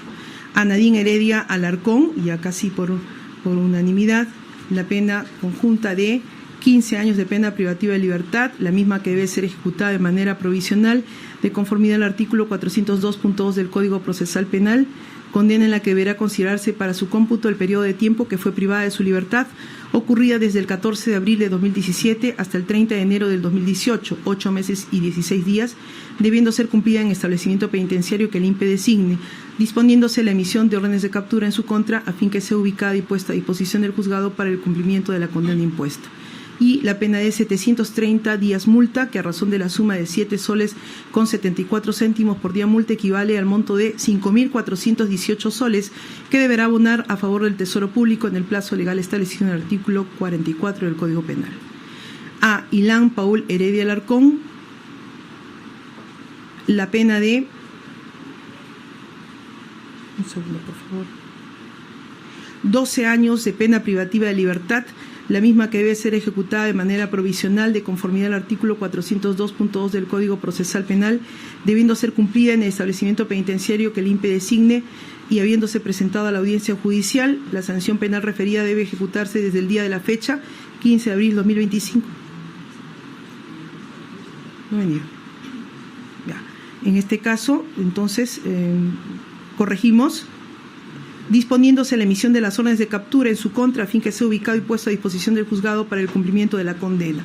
Y 730 días multa, que a razón de la suma de 7 soles con 75 céntimos por día multa, equivale a 5.657 soles con 50 céntimos que deberá abonar a favor del Tesoro Público. A Antonia Alarcón Cubas, Rocío del Carmen Calderón Binatea y Eladio Mego Guevara, y es nuestra consideración, 5 años de pena privativa de libertad, para cada uno, suspendida en su ejecución por el plazo de 4 años, sujeto a las reglas de conducta como son la prohibición de ausentarse del lugar de su residencia sin previa autorización judicial, comparecer cada 60 días al local del juzgado encargado de la ejecución de la sentencia a fin de informar y justificar actividades verificándose mediante el control biométrico y reparar el daño ocasionado a la parte agraviada a través del pago de la reparación civil establecida en la sentencia. Lo anterior, con el apercibimiento en caso de incumplimiento de las reglas de conducta, se proceda conforme al artículo 59 del Código Penal y 365 días multa para cada uno, que a razón de 7 soles con 75 soles por día multa, respectivamente equivale al monto de 2.828 soles con 75 céntimos que deberá abonarse a favor del Tesoro Público. Y a Mario Julio Torres Aliaga,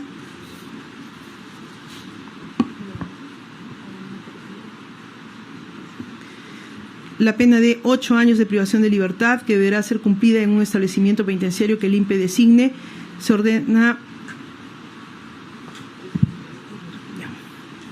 que, de la misma manera que en los casos anteriores, debe efectivizarse el cómputo a partir de la fecha, con la precisión, en todo caso, al día de la sentencia, de la fecha de vencimiento de la misma. Y a 365 días multa, que a razón de 7 soles con 75 céntimos por día multa, equivale a 2.828 soles con 75 céntimos que deberá abonar a favor del Tesoro Público. Disponiéndose en el caso del señor Torres Aliaga la procedencia de la ejecución inmediata por parte de la Policía Judicial. 10. Se declara la persona jurídica Todograf, Sociedad Anónima Cerrada, vinculada al delito de lavado de activos agravado, apartado 1, por lo que se le impone la consecuencia accesoria peticionada por el Ministerio Público de disolución, para cuya ejecución deberá oficiarse a la oficina registral competente a través de la Superintendencia Nacional de Registros Públicos. 11. Se declara a la persona jurídica Partido Nacionalista Peruano vinculada al delito de lavado de activos agravado, apartado 2, por lo que se le impone la consecuencia accesoria de 100 unidades de impositivas tributarias que deberán ser abonadas a favor del Tesoro Público. 12. Se impone, bueno, hay consecuencia accesoria de decomiso extensa, que en todo caso igual la daremos lectura al momento de la sentencia en relación a diversas partes condenadas. Y finalmente, declarar infundada 13 la pretensión de la actora civil, Procuraduría Pública especializada en delitos de lavado de activos y proceso de pérdida de dominio, de imponerse consecuencias jurídicos civiles a los sentenciados absueltos Santiago Gastañadú Ramírez, Maribel Vela Arévalo y Carlos Gabriel Arena Gómez Sánchez. Declarar fundada en parte la pretensión civil de la actora civil. En consecuencia, se fija como reparación civil el pago de 10 millones de soles que de manera solidaria deberán abonar los sentenciados condenados en el presente caso. 15. Declarar infundada la pretensión civil de la actora civil Procuraduría Pública especializada en delitos de lavado de activos y procesos de pérdida de dominio en relación a la nulidad de transferencia peticionada respecto de los bienes inmuebles ubicados en la avenida Armendáriz, 562, departamento 102, Miraflores, y la avenida Armendáriz, 568, estacionamiento 1, Miraflores, conforme a las partidas electrónicas, propiedad de Hilari Humala Heredia, adquiridos por anticipo de herencia. Y 16, no imponer pago de costas a los sujetos procesales. Firma la decisión, el fallo, señores jueces, Caballero García, Coronado Salazar, Bengoa Valdeiglesias. Esta es la decisión emitida por el colegiado. Alguna precisión que pueda requerirse, en todo caso, a nivel de la sentencia, se precisará el día 29 de abril. Y vamos a escuchar a continuación el voto del magistrado Max Oliver Bengoa Valdeiglesias respecto a algunos puntos o aspectos puntuales. Adelante, doctor. Muy bien. Gracias, señora directora de debates. Por favor, si podemos proyectar una diapositiva concreta.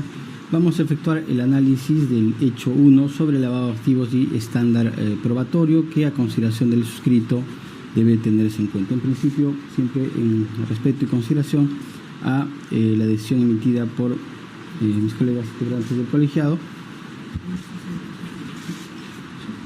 Y en ese sentido, haciendo precisión que sobre el hecho 2 y hecho 3 consideramos que existen razones, fundamentos para llegar a la conclusión probatoria que se ha establecido. Sin embargo, respecto al hecho 1, es necesario en principio efectuar un marco de definición de manera muy concreta del delito de lavado de activos, ¿no?, que en este caso consiste en dar apariencia de legalidad a bienes que tienen origen delictivo, en sus verbos de convertir, ocultar o transferir. El caso paradigmático es de los bienes que se generan en el delito de tráfico de drogas, que luego son lavados, blanqueados, transformados y finalmente pasan a constituir soporte financiero. Ahora, hay tres aspectos nodales, medulares a considerar para este análisis, que es un delito autónomo, el origen delictivo y el estándar probatorio. En cuanto a la autonomía del delito. Aunque el delito de lavado de activos posee autonomía tanto en el plano material como en el plano procesal, también es cierto que para formular una acusación y especialmente para alcanzar una condena, resulta indispensable que se encuentre vinculado a actividades delictivas concretas que tengan la aptitud de generar estos ilícitos. En cuanto a la autonomía procesal, existe consenso en doctrina sobre este punto, y en cuanto a la autonomía material, a nuestra consideración tiene un carácter relativo. Respecto al origen delictivo, la evolución de este delito de lavado de activos lo vincula con el tráfico ilícito de drogas, y las diversas convenciones, Viena, Palermo, Mérida, también siempre han estado referidas a la existencia de un ilícito por el cual se genera un dinero sucio y a partir de allí se transforma, se convierte. Más allá de la discusión doctrinal existente, existe sí un consenso mayoritario y en todo caso una posición mínima en ese sentido, señala que el origen podría ser ilícito de manera general. No compartimos esa posición, ya que a nivel normativo el artículo 10 del decreto 1106 establece la necesidad de una actividad criminal previa, ¿no?, que mínimamente se ha acreditado en todo caso de manera general. A nivel jurisprudencial tenemos la sentencia plenaria casatoria 1 de 2017 que en sus fundamentos C y D señala lo relevante. componente normativo. Debe corresponder necesariamente a actividades criminales que tengan capacidad de generar ganancias ilícitas. El punto D concluye que se debe acreditar la actividad criminal de modo genérico. En el ámbito doctrinario, autores como Mendoza, Abanto, Pariona son claros al pronunciarse que este aspecto debe considerarse para la determinación de una condena. No basta con hacer referencia a una ilicitud de carácter general o presunta, sino de carácter concreto. En cuanto al estándar probatorio, el estándar de racionalidad probatoria que nos los plantea Beltrán, que ha sido tomada en cuenta en la casación 1897-2019, también en la sentencia casatoria plenaria 1-2017, donde se da parámetros específicos sobre este aspecto y se señala la necesidad que existan mínimamente indicios que establezcan este origen delictivo vinculado a alguna actividad delictiva. No se trata de establecer quién cometió el delito o cómo lo cometió, sino por lo menos de manera general y con prueba indiciaria establecer cuál es esa fuente de actividad criminal de donde proviene, ¿no? Y uno de los casos también casi recientes es el caso denominado Sánchez Paredes, en el que se establece también criterios importantes sobre la materia. En ese sentido, consideramos que no se ha probado, existe además una falencia, insuficiencia en la imputación en cuanto a este aspecto. No se precisa mínimamente a qué delito estaríamos haciendo referencia. No se tiene una referencia mínima de cuáles son las actividades ilícitas que se estarían realizando en el gobierno venezolano y a partir de las cuales se genera un dinero sucio que ingresa al tráfico nacional, en este caso peruano. La existencia de operaciones sospechosas, irregulares, destinadas a ocultar, no son mérito suficiente para concluir, sin lugar a duda, y con la posibilidad de otras explicaciones satisfactorias, que el activo es de origen delictivo. Se desconoce, en conclusión, cuál es el origen de este dinero maculado. Y, en todo caso, podría existir algún tipo de ilicitud general, podría ser administrativa, civil, etcétera, pero no concretamente vinculado a un aspecto penal. Haciendo ya un análisis del caso concreto, nos formulamos el siguiente problema. Está acreditado con prueba directa, indiciaria, suficiente y racional que el dinero presuntamente recibido de funcionarios venezolanos para financiar la campaña 2006 tiene como fuente un hecho delictivo específico. La hipótesis fiscal es que los imputados Nadine Heredia, Ilan Heredia y Iván Tumare recibieron dinero de Venezuela el año 2006 por intermedio de operadores como Julio López y Birly Torres bajo cobertura diplomática, valijas, utilizando mecanismos como la empresa Todograf, contratos simulados, que han sido ampliamente explicados y sobre los cuales sí consideramos que existen irregularidades. Es evidente que han habido conductas por las cuales se ha buscado evitar el conocimiento del origen del dinero. No obstante, debemos hacer las siguientes precisiones. Existen estos indicios cuando, por ejemplo, el testigo Ítalo Ponce refiere que vio mochilas con fajos de dólares que venían del extranjero. María Elena Llanos vincula a Julio López, Birly Torres con Iván Tumare y Nadine Heredia. Existen otras declaraciones que refieren que tenían conocimiento de inteligencia, que existía presuntamente, ¿no?, este ingreso de dinero en efectivo desde Venezuela. Pero no bastan para concluir ese ingreso, pues presunciones, conjeturas, sospechas o de alguna manera la creencia general de que se dio esta situación. En ese sentido, no existe una conexión probada con un delito fuente determinado conforme al estándar de la sentencia plenaria casatoria 1 de 2017, que requiere que el lavado de activos derive de un delito base. Y se hace referencia, incluso en una casación posterior, donde se resuelve la improcedencia de acción en esta causa, que debe identificarse mínimamente un hecho típico y antijurídico, que en este caso no se ha llegado a concretar. Entonces, ya para ir finalizado, aunque existen transferencias en efectivo no bancarizadas, ocultamiento de dinero, uso de estructuras paralelas como empresas fachada o contratos simulados, estos elementos por sí solos no constituyen el delito de lavado de activos, sino están conectados con un hecho previamente típicamente determinado en las condiciones que ya hemos explicado. La consideración por la cual el dinero existe o hay mochilas con dinero no suple la necesidad de demostrar de dónde provino el dinero y más aún qué actividad concreta lo generó, ¿no? En ese sentido, el derecho penal no sanciona la tenencia de dinero sin justificación, sino la manipulación de dinero proveniente de un ilícito, en este caso de carácter penal. Como conclusión, no se ha llegado a acreditar este origen delictivo de dinero presuntamente entregado desde Venezuela, no se ha identificado ningún hecho típico y antijurídico con fuente generadora de activos. Los indicios de ocultamiento no permiten por sí solos fundar la subsunción típica de lavado de activos.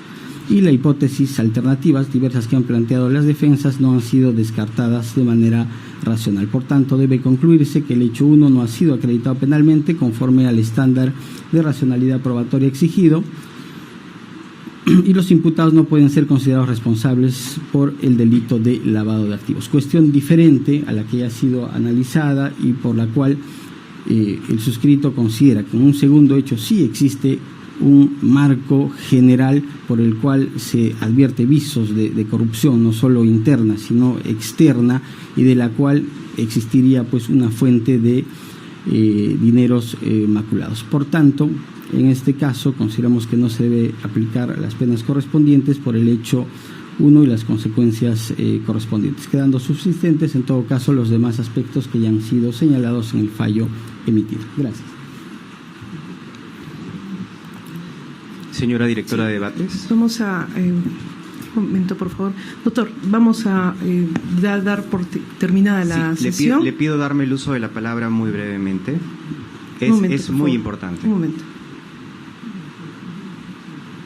Doctor, vamos a dar por terminada la sesión. Le voy a pedir que me dé el uso de la palabra un breve momento. Sé que no hay recurso impugnativo que se puede interponer, pero necesito hacer una precisión para que de oficio hagan una corrección en este acto respecto a la ejecución provisional de la sentencia. Doctor, ya hemos determinado el fallo. Ha sido un debate bastante largo y extenuante. Y cualquier situación, doctor, en todo caso, en el momento de los pronunciamientos de la sentencia. Sí, eso va a ser en 8 días, ¿correcto? Sí, sin embargo, se va a ejecutar provisionalmente en este acto de la sentencia. Yo tengo que decir que hay una sentencia del TC que ha dicho que con los adelantos del fallo no se ejecutan las sentencias, sino con las lecturas íntegras. Sentencia del TC del 5 de diciembre del 24. Es importante que ustedes conozcan estos términos. Doctor, la conocemos. Y no nos han explicado por qué se están desvinculando de esa sentencia cuando el Código Procesal Constitucional dice que se tienen que tomar en cuenta para la interpretación de la ley, en este caso el 402. Doctor, está explicado en todo caso en el ámbito de la sentencia misma. De la desvinculación de la sentencia del TC. Respecto al tema, doctor, en la sentencia. Bien, vamos a dar por terminada la sesión. Entiendo la lectura y se entiende con claridad lo que han señalado. Sin embargo, yo quiero sumarme a lo que el colega señala. Creo que sobre la base de la historia procesal de quienes han sido investigados, particularmente de mi patrocinado señor Humala, que a lo largo de 10 años ha estado presente siempre, es primario, no ha faltado nunca a una sola audiencia. Todo lo hemos analizado, doctor. En la sentencia va a estar la fundamentación más amplia. Eso es un adelanto de fallo. Claro. No es la primera vez que emite el colegiado una decisión al respecto, y cualquier situación, si es que hay alguna situación que corregir, para eso es la garantía de la doble instancia, ¿no? Y en algunos casos ha habido, en efecto, una situación de corrección, en otros no, pero ya nosotros estamos cerrando la sesión, doctor. Entiendo que no hay un recurso impugnatorio, sin embargo, solicitamos que de oficio se pueda revisar una medida así, porque son personas que han estado 10 años teniendo un perfil correcto en el cumplimiento de las reglas que su colegiado ha señalado, que en las etapas previas también se han señalado, y de la defensa resulta excesiva una ejecución inmediata de un fallo que es en primera instancia, porque ellos tienen todavía el derecho de presunción de inocencia, tienen el derecho de la segunda instancia, y en esa medida, sobre la base de que no hay recurso impugnatorio, nosotros solicito al colegiado que de oficio revise ese extremo de la sentencia, porque nos parece mucho más adecuado a un Estado de Derecho de hoy. Bien, vamos a terminar la sesión. Sí, vamos a terminar la sesión, doctores. Cualquier situación en la sesión de la lectura de sentencia, en todo caso. Y tienen el derecho a cualquier tema de presentación de algún escrito o algo, pero tenemos que terminar la sesión, tenemos también otras audiencias que atender. Entendemos lo que se nos está manifestando, pero también el producto de nuestra decisión es un tema bastante debatido en profundidad con todas las aristas que han señalado, y vamos a cumplir conforme a nuestras funciones. Damos por terminada la sesión, 11:54 de la mañana.